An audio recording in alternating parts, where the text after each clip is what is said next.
Ever wondered why your to-do list keeps growing despite your best intentions to get things done? It's a common conundrum, isn't it? You start your day with the best of intentions, yet somehow you find yourself at the end of the day with a longer list than when you began. This, my friends, is the perplexing puzzle of procrastination. Let's break it down a bit. Procrastination, simply put, is the habit of postponing tasks, pushing them to the bottom of your to-do list, even when you know they are important. It's an intriguing aspect of human behavior, isn't it? You're fully aware of the tasks at hand, yet there's a force that pulls you away from them. Now, you may think, it's just me, I'm just lazy, but let me assure you, it's not just you. It's a widespread phenomenon. A study from the University of Colorado found that about 85% of students identified themselves as procrastinators. But it's not just students. It's prevalent among adults as well. But why is it so common? The answer lies in our psychology. See, our brains are wired to seek immediate gratification, to prioritize pleasure over pain. So when a task appears unappealing, our brain pushes it aside, favoring more enjoyable activities. However, procrastination isn't just about delayed tasks, it's a much deeper issue. It impacts productivity, yes, but it also takes a toll on our mental health. Stress, anxiety, feelings of guilt, they are all linked to procrastination. And in a world where mental health is as crucial as physical health, understanding and addressing procrastination becomes imperative. So how do we deal with this? How do we untangle this procrastination puzzle? Well, the first step is understanding. Understanding why we procrastinate, what triggers it, and how it impacts us. It's about acknowledging the elephant in the room before we can shoo it away. Understanding procrastination is the first step towards conquering it, so let's delve deeper. Have you ever thought about what's happening inside your brain when you procrastinate?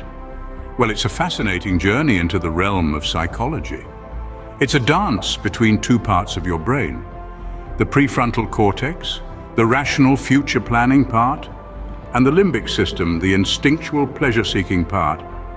Procrastination is often seen as a battle between these two, with the limbic system usually winning out. Why? Because it's all about instant gratification, that's right. The limbic system is like a child in a candy shop wanting to grab the nearest, sweetest treat now, rather than waiting for a healthier but less immediately satisfying option. It's the same reason you might choose to watch another episode of your favorite show rather than tackling that pile of paperwork. It's not because you're lazy, but because your brain is wired to seek immediate pleasure. But there's another player in this game: fear and anxiety. Procrastination is not just about seeking pleasure, but also about avoiding pain. The fear of failure, the anxiety of the unknown, the discomfort of stepping out of your comfort zone, all of these create a kind of psychological pain that your brain naturally wants to avoid. So it pushes the task to the future, creating a temporary relief, a small escape from the daunting task at hand. And then there's the paradox of choice. The more options we have, the harder it is to make a decision. This can lead to decision paralysis, a state where you're so overwhelmed by choices that you end up doing nothing at all. This is another psychological mechanism that fuels procrastination. So we've got instant gratification, fear and anxiety, and decision paralysis. These are the main psychological mechanisms behind procrastination. It's not a character flaw or lack of willpower, it's simply how our brains are wired. Knowing how your brain works can give you insight into why you procrastinate, but how do you break free from it? Well, that's a topic for our next scene, so stay tuned.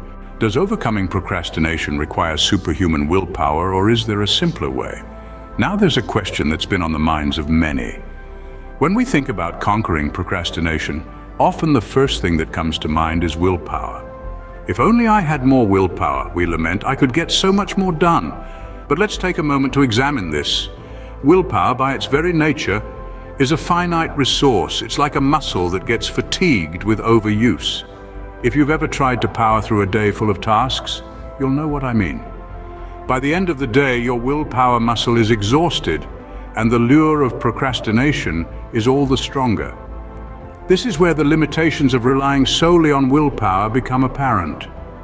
It's a bit like trying to fill a bucket with a hole in the bottom. No matter how fast you pour, you're always going to be losing some. The harder you push yourself, the faster your willpower drains away. So if willpower isn't the silver bullet we hoped for, what's the alternative? The answer lies in the formation of habits. When we perform an action repeatedly, it becomes a habit.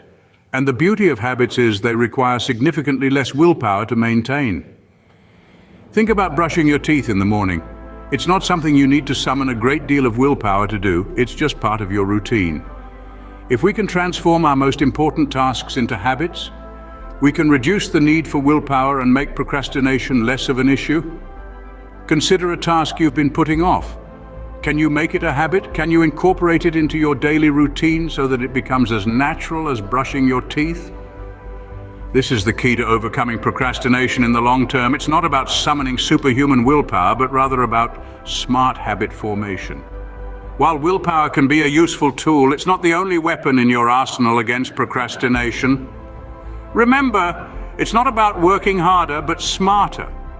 By forming habits, we can take the battle against procrastination to a whole new level. Now that you understand the why behind procrastination, how about we tackle the how to overcome it? Let's begin with goal setting. Think of it as setting a destination for your journey. It's easier to stay on track when you know where you're going. Start by setting a large overarching goal. This will serve as your North Star, guiding your actions and decisions. Then break this large goal into smaller, manageable chunks. These mini goals aren't as intimidating and are easier to tackle, making you less likely to procrastinate. Next up, time management techniques. One of the most effective techniques is the Pomodoro technique. Named after the tomato-shaped kitchen timer, this technique involves working for 25 minutes, then taking a 5-minute break. This cycle repeats 4 times, and then you take a longer break. This technique is effective because it provides a structured work period, reducing the likelihood of your mind wandering off. Now let's talk about habit formation. Procrastination is essentially a bad habit, and like any bad habit, it can be replaced with a good one. Start by identifying the triggers that lead you to procrastinate. Is it a particular task? A specific time of day? Once you've identified your trigger, replace the negative action of procrastinating with a positive one. This could be starting on a task immediately or setting a timer and working until it goes off. Consistently replacing the negative action with a positive one will eventually form a new, productive habit. Lastly, consider mindfulness practices. Mindfulness teaches us to stay in the present moment, which is crucial in overcoming procrastination. Often procrastination stems from fear or anxiety about future outcomes. By staying in the present, you can focus on the task at hand without worrying about future possibilities. You can cultivate mindfulness through practices like meditation, yoga, or even just taking a few minutes to breathe and focus on your senses.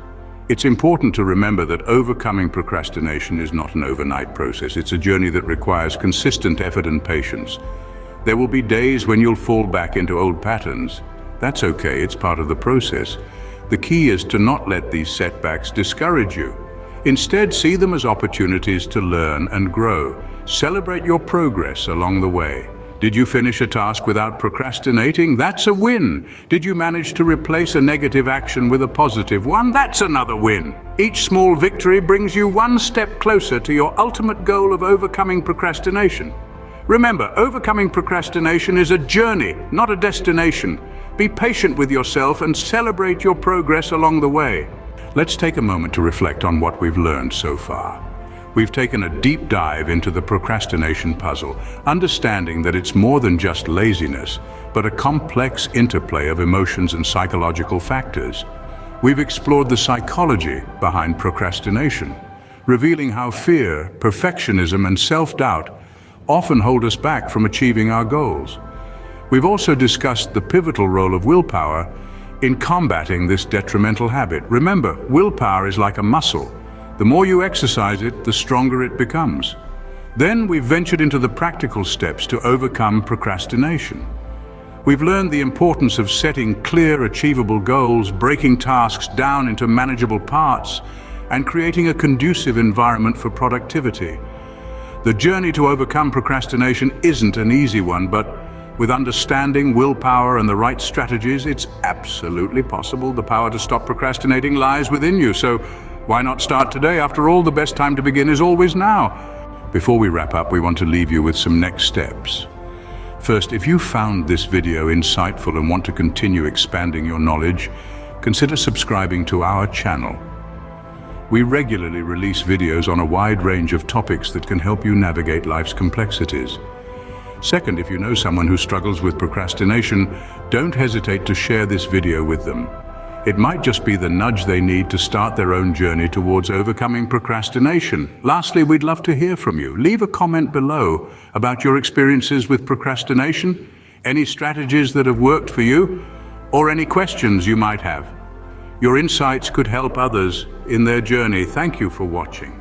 Remember, every journey begins with a single step, and the step you took today to understand and combat procrastination is a significant one. Keep moving forward, one step at a time.